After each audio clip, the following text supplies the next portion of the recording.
Good evening and salutations, my GH fans.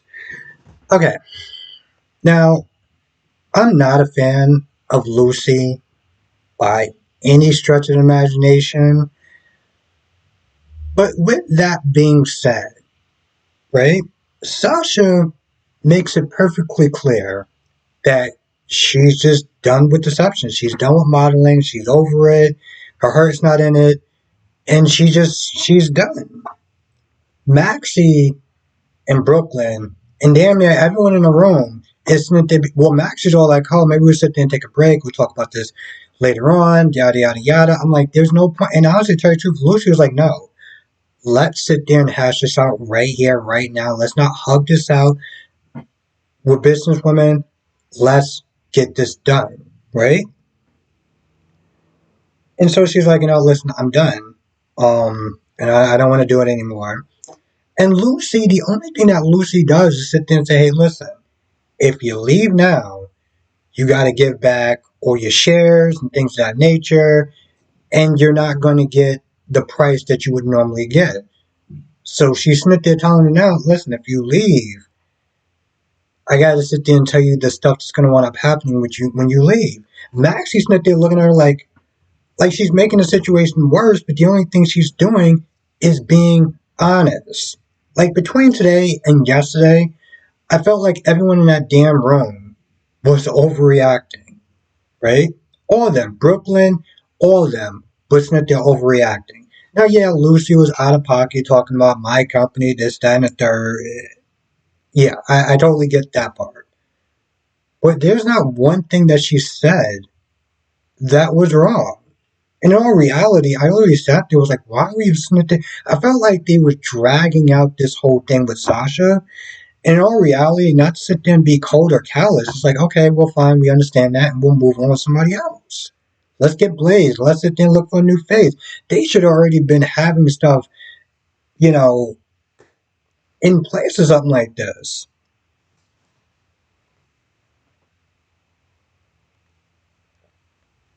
So she finally leaves. They finally stop dragging it out. And Max is all upset with Lucy. I'm just like, Lucy didn't actually do anything wrong, right? Like, she was being honest. And sometimes in the fashion world and stuff like that, you tend to be a little bit cold. It's not nice, but that's just the nature of the beast. So Lucy's like, we should sit there and try to get Blaze. And Max is like, well, there's a problem because Brooklyn manages Blaze and you're not exactly on her good side right now. Which I get that, but at the end of the day, it's like Brooklyn also still works for deception. So she's inclined to sit there and make this deal work, regardless of her issues with Lucy. So I don't really think it's that big of a deal. And she gets this whole temper tantrum and she practically, kicks Lucy out the office. But I'm like, what are we doing? I think she's more mad at the fact that her friend is leaving, which is like, she's still going to be a friend. Like, she's still going to be a friend. She's just not going to be working with you. At the end of the day, it's business. So, um, most of the stuff was filler, to be honest. Like the whole thing with Chase and the kids and stuff like that. Diane telling Robert that,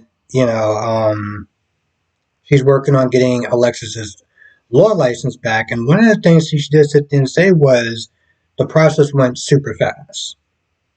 Like, there might have been some sort of bias or something like that, or something just don't feel right with just how fast the process went.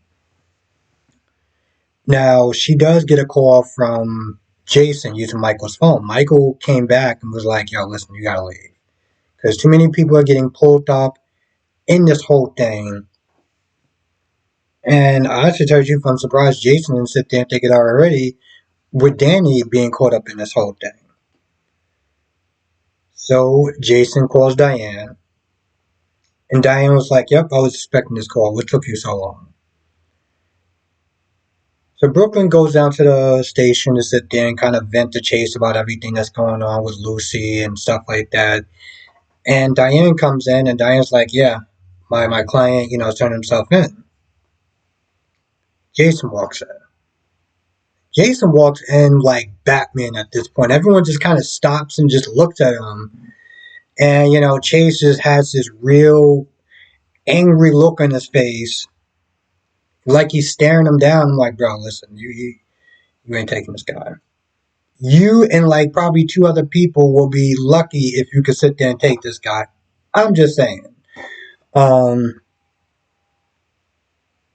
Now, Diane wants to sit there and talk to her client before, the booking thing. And Chase is like, yo, listen, we're not doing that. We're not doing whatever it is. He wants to take him down the booking, throw his ass in jail, and just be kind of done with the whole thing. And Diane's like, yo, listen, I'm trying to help you out because if you do something the wrong way, what I mean? People got like, freed because cops decide to do things their way instead of the way that they were supposed to do it.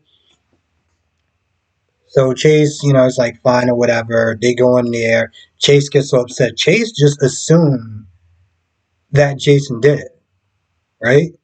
Mind you, there was two people, at that whole, like the incident with Dante. I just don't understand. Maybe he doesn't know. My whole thing is like he doesn't know Jason's history. So it's like, all right, fine, whatever. I get it.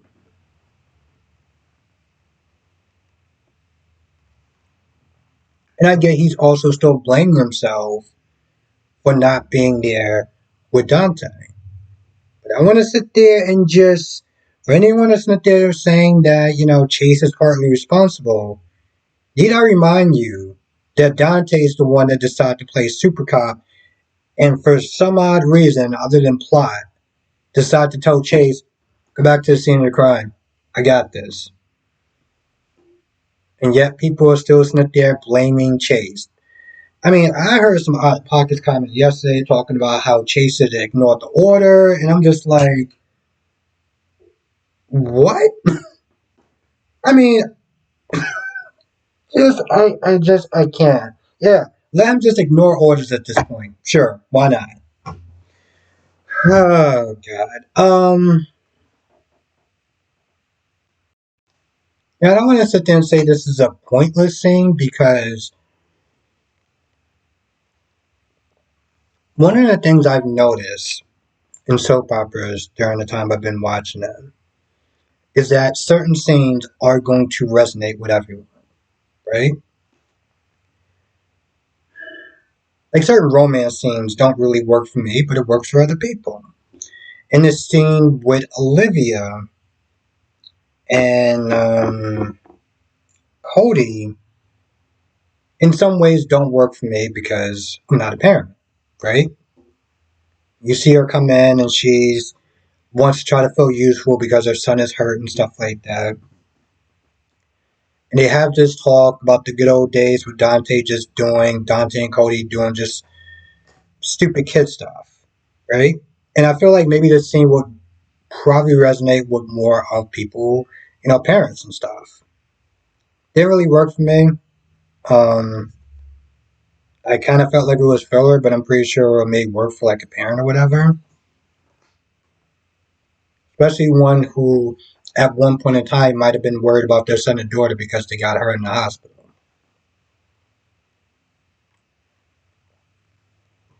Sometimes I have to sit there and alternate the way I look at. I mean, not the way I judge certain scenes, right?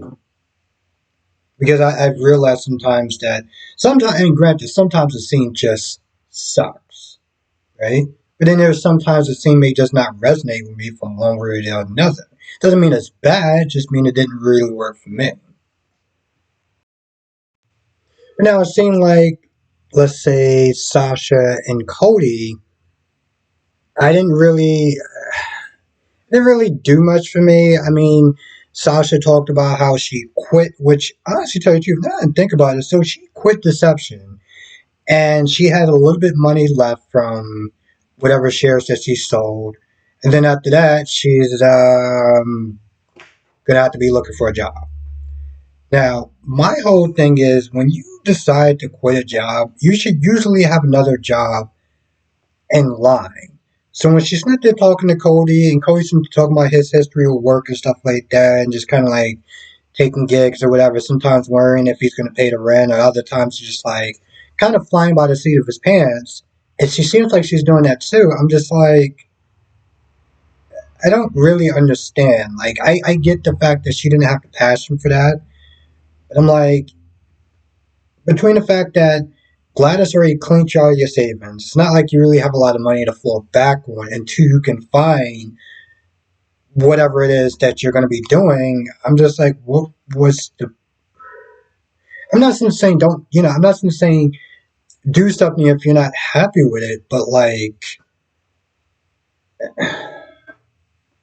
I don't know. I mean, she got Nina, so I don't think that. I don't think. It's not like Nina's going to sit there and let her just be out on the streets, but it's like, did you really think this through? I mean, she thought that through as far as her not, as she practically said, like she'd been thinking about that for a while. It's just Cody, said something that was like, yeah, I can kind of see this is not working out. And I'm like, you should probably also start thinking about something else since you ain't gonna be doing this moving forward.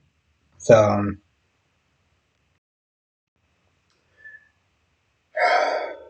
not gonna lie, I feel like that's pretty much about it. At least that's all I can sit there and think of. Now, that might be one or two things that I missed majorly, but I think I kind of covered a lot of it.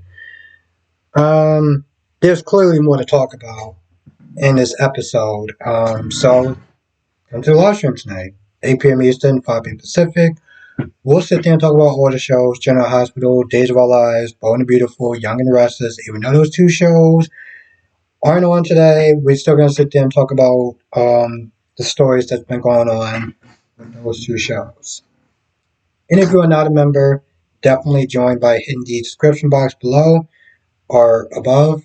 It's somewhere in there. We're going to be going Saturday and Sunday. We're going to be sitting there talking about the soaps, spilling the tea. Got a lot to talk about that I do not normally talk about in my regular live streams or my videos. So you definitely want to be a part of that conversation. Um, anyway, with that being said, I'm going to go. I'll see you in the next video.